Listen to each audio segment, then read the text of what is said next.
과연 학점은행제는 누가 하는 걸까요? 그리고 왜 하는 걸까요? 가시기 전에 좋아요와 구독 한 번씩 눌러주세요.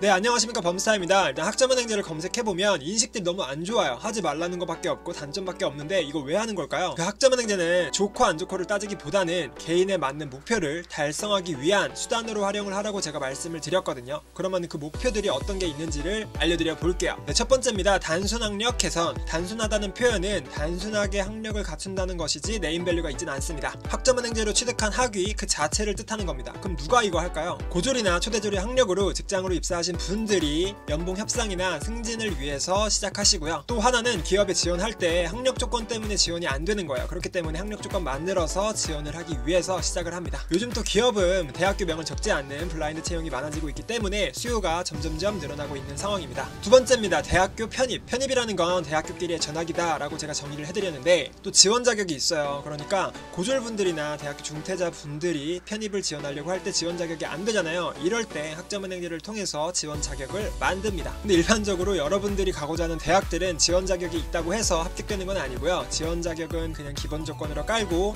내가 대학교에 맞는 전형을 통과해야지 들어갈 수 있습니다. 그래서 각 대학교별로 요구하는 게 다르니까 여러분들이 가고자 하는 대학에 입학처에 들어가셔서 어떤 전형으로 학생을 모집하는지를 먼저 체크하시길 바라겠습니다. 세 번째입니다. 대학원. 대학원은 분류가 돼요. 일반 대학원이랑 교육 대학원으로 분류가 되어 있는데 일반 대학원은 내가 어떤 전공을 졸업했는지는 상관이 없는 편이고요. 교육 대학원 같은 경우는 내가 지원하려는 전공과 내가 졸업한 전공이 거의 일치해야지 지원이 가능한 경우가 많습니다. 그럼 이때 학점은행제는 누가 필요하냐면 내가 만약에 전문대를 졸업했는데 대학원을 가고 싶어. 그러면은 전문대에서 졸업했던 학점들을 다 끌고 오는 거예요. 그 다음에 학점은행제로 추가 학점 이수 후에 학사 졸업장을 취득하고 나서 대학원으로 진학을 하는 거죠. 비슷한 맥락으로 내가 만약에 상담심리 교육 대학원을 가고자 해요. 근데 내가 만약에 경영학과로 4년제 대학을 졸업한 거예요. 그럼 지원이 안 되거든요. 그렇기 때문에 타 전공 과정으로 48학점을 이수해서 타전공 심리 학사를 취득하고 나서 교육대학원으로 진학하는 방법이 있습니다. 네 번째입니다. 기사 산업기사 자격증. 보통 산업기사는 시험을 보려면 2년제 졸업 예정자거나 아니면 2년의 실무 경력이 있어야지 볼 수 있고요. 기사 같은 경우는 4년제 졸업 예정자 혹은 4년의 실무 경력이 있어야 볼 수 있습니다. 근데 이때 포인트는 뭐냐면 내가 응시하려는 기사 산업기사에 관련 학과여야 되거나 아니면 관련 분야의 실무 경험이어야 됩니다. 이게 충족되지 않는 분들은 4년 동안 실무 경험 쌓아서 기사 응시해야지 이러지 마시고 학점은행제를 통해서요 4개월이면 41학점을 취득할 수 있어요. 그래서 그걸 인정시키면은